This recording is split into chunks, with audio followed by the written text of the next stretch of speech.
Hey, good afternoon. Thank you for coming. And our group is learning for adaptation. This presentation to be by Pamela. Sorry. Did we share the screen? Angelica, Yes, we're sharing the screen. me, the other ones, Ana Luisa, Natalie, Carol, everything working in this section. So it's only. Doesn't work. You should just click on All right. I need to click here. Here. Huh? Okay. You can just click over here. Yeah, probably here. Okay. Okay. Yeah. Oh, the summary is the guide questions that we use. We bring some about the Learn Day report, and the third section, the Learn Day for Adaptation section. We bring the presentation, the results from the post-its, the similar case that the participants brought, and group discussions in our analysis. So the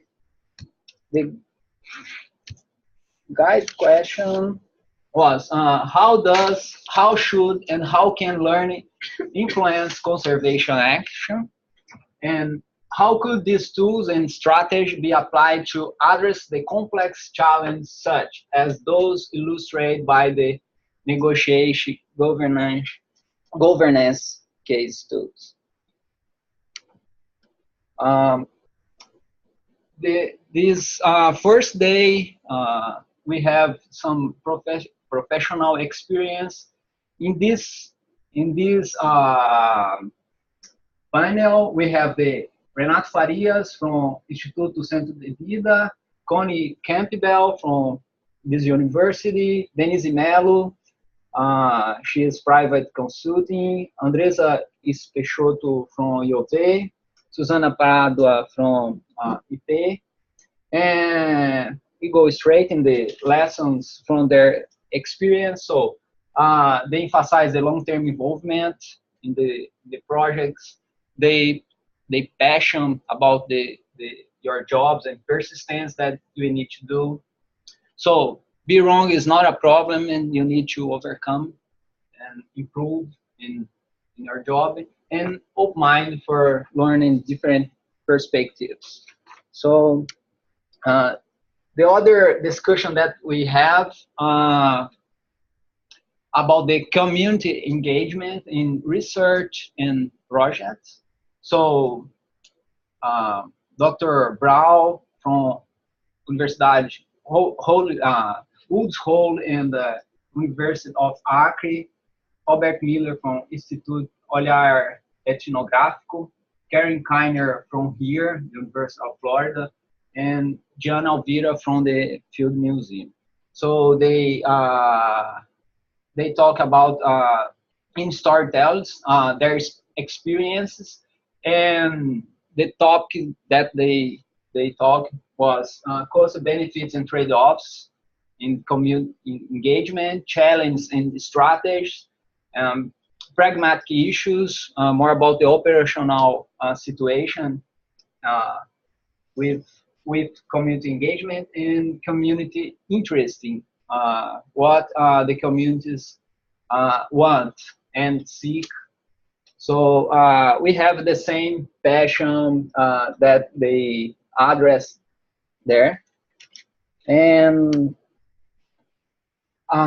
in the workshop, third section, the section about learning for adaptation section, we have the monitoring and evaluation of conservation tools effectiveness by Carl, Richard, and Claudia. Learning networks to strengthen governance. The group Renato, Vera, Robert Bushbecker, Wendy, and Denise. Participatory action, research, integration, academia, NGOs, and communities. Alexandre Olival, Andresa, Wendy, and Chita Alvira. So called the brings more about this strategy in theory of change about monitoring and evaluation specific programs. And Claudio Romero did some examples from the Forest Stewardship Council, FSC, about the effectiveness. So I'm not supposed to explore the results, but here the group of Bob Bushbacker presented collaborative networks for social learning to strengthen governance, especially in Amazonia, Mato Grosso, and other states. And here, Wendy Ichita Alvira talk about how participatory action research can improve indigenous research by done from local people. So in this way, we have increase of empowerment, local empowerment, self-esteem, and bring more appropriation in local governance. They can be do better local governance. So, Pamela, yours or? Yeah. Okay, go straight in the key points. So, good theory of change plus good monitoring evaluation plans. It's we have a good impact in conservation developed projects. Social learning increase in this way, so we have more resilience. Capacity build can create enable conditions, but it doesn't guarantee itself the conditions. And for a project or initiative to be successful, it requires time, of course, sometimes a long-term process, flexibility to adapt the change in a local level.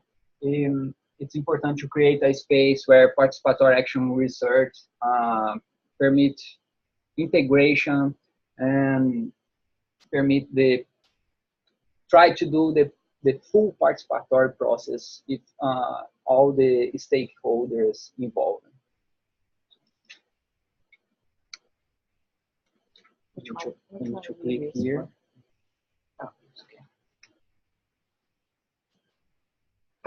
Okay, so we're gonna go very briefly in terms of what they found in the posits or in the workshop. We tried to analyze what were the main messages, and there was a lot of good ideas and good summaries of what happened during that day.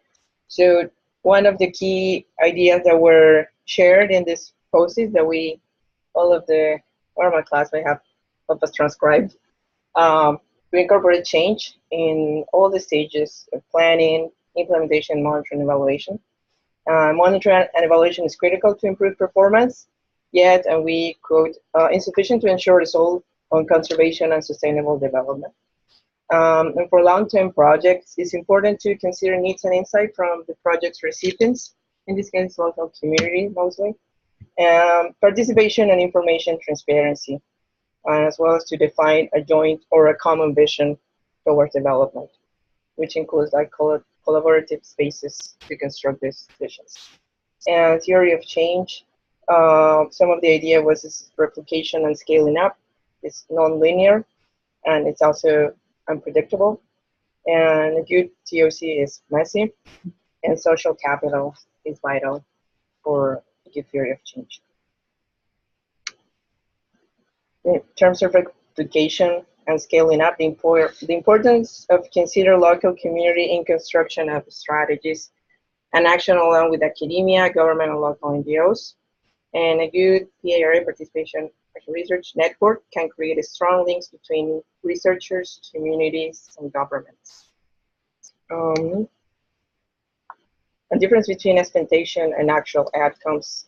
So this is a brief analysis, and we got this from the workshops. The relationship with trust can provide continuity that is sustainability in time for the project, and that's why the role of researchers or practitioners in conservation plays a key role, because they're the face of the projects, and those relationships of trust can ensure a project's sustainability within time.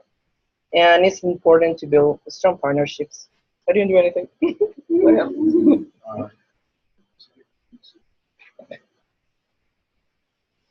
Sorry.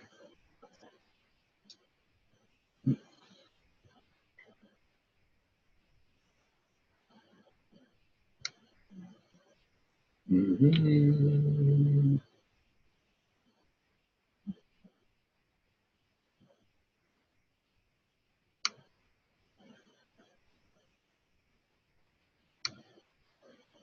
Sorry, folks. Okay.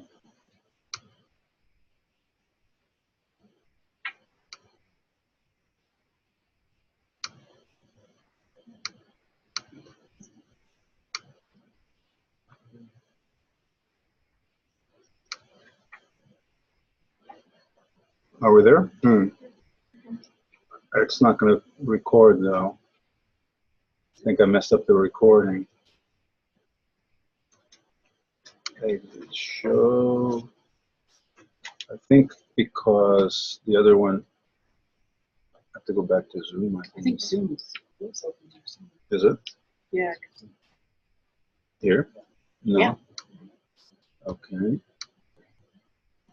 So maybe it's recording. It is Just recording? share the screen. Oh. Okay.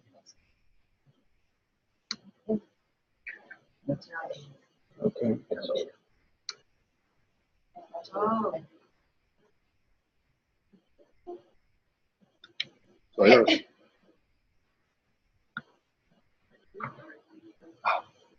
Okay. Okay. So to build this we actually use Wordle. It was brought up by one of the participants in the group. I think it was Vanessa who suggested, and we thought it was a cool idea. So we put just all the posits and some keywords, that the ones that are most used, the ones that are bigger. So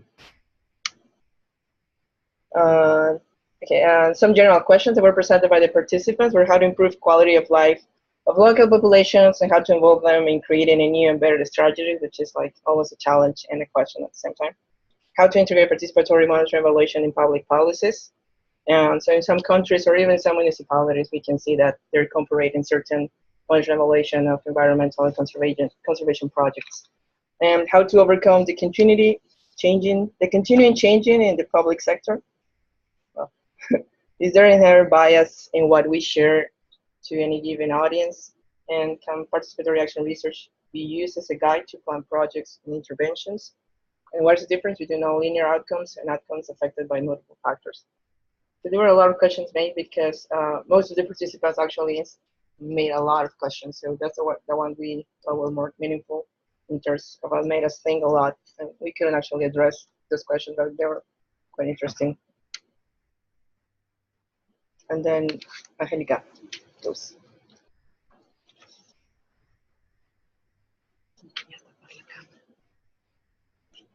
Okay, so after the presentations of the panelists, we have to address, the participants in that session have to address two important questions. So one of them is, are there complementarities between the tools and strategies presented, which will make them more effective? And then what innovations can be pursued to improve or increase conservation impact? So from here, essentially, we took our results and our analysis. And the discussions within the groups were very, very interesting, and they really brought up a lot of insights. And for instance, to start within the groups, the participants listed institutional similarities in many cases in these participatory approaches of research and conservation. Just to cite one example, for Amazon and WWF, for instance, they talk about the case of social progress index, compare GDP versus SPT, and then they had some suggestions that it's important to align them with all. And one of the challenges they found was to identify the best and clear metrics. And we went more in depth in our report. So we don't have much time to go in detail here. And so one of the important things that were results of these discussions within groups were some factors that limit or enable these conservation projects. And so, for instance, some of the factors are relationships of trust and value diversity. And also they talk about that how complex is the theory of change. And also this theory of change is needed for develop better resources. And it's important to, within different projects, to have a good continuity and flexibility of the objectives. And we need also key partners to mobilize participants. We should think more in a collective way and how to legitimize these projects and the processes. Also, participatory action research should use videos, because they brought up a topic that sometimes in these meetings, in participatory action research, there is no one who is really recording the whole process. And sometimes they say it is important to really come back and analyze what each of the participants mentioned and take it into account. And there is a need, of course, for greater interaction between partners, different stakeholders. And also, in the moment we do the analysis, taking into consideration the communities, the involvement of the communities. And other factors also that one of the other groups mentioned it is that sometimes the political context could be positive or negative that will allow or not a development of a project. And sometimes there is lack of collaboration at level government or different scales. And sometimes academia support system is not supportive. Sometimes, but also we have to be, we have to think about long-term projects to be able to be positive. And within these discussions, we found future pathways or innovations according to what we hear about them. So one of the important things they mentioned was the projects must be elaborated from the needs of the project's recipients, different stakeholders, and there is a need for greater social participation and transparency of information for monitoring and control, and have the importance local agency and not outsider contractors. There is a need of long-term engagement and vision towards development. And so one of the, if you remember at the beginning, there was one of the questions, one of the complementarities between the tools that it was found within this discussion was how participatory action, research, and monitoring and evaluation is important, and is important involving locals to do it more effective. I know some of these ideas sound more redundant, but if we realize that with the other groups too, that there is these common themes and these common conclusions too. And so also, again, the theory of change is a process, it's a dynamic tool, it's time sensitive, but should be flexible. And we should try to understand what is effective, for whom, when, and how. And then also one of the topics that were found within these discussions was we need innovations for conservation actions, right, to make an impact. And so one of these is to have a shared theory of change, develop better strategies of communication, be transparent during the process, develop self-esteem. This was mentioned many times during this session, and they were talking about how really preparing, training individuals from different levels like indigenous communities, local communities, will help them to develop their self-esteem so they feel empowered and the projects will have a better result. So also one of the other innovations that could be created in these processes are academic credits for more groups of people, specifically indigenous people, so they can have access to different opportunities. Bicultural programs to include indigenous knowledge and skills. And one of the ideas was also the Universidad Virtual for more broad access. And there is, well, I will mention just a couple more. So develop a space for reflection and learning of wrong ideas or faults that sometimes, someone mentioned it also in the session, was that we try always to look for the positive things, but it's also important to look the negative aspects to try to be better, right? Or what was wrong or not, or why it didn't work. And then the tools and strategy has to be more specific according to the case of a study. And one of the panelists brought 4 key important points in this session for lessons that we should learn and try to put in practice.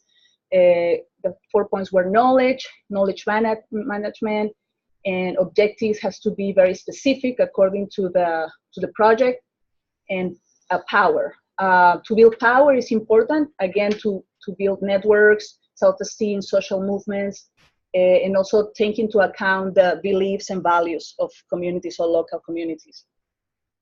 And because we don't have much time, then we put some points of all this discussion and that we developed in our analysis.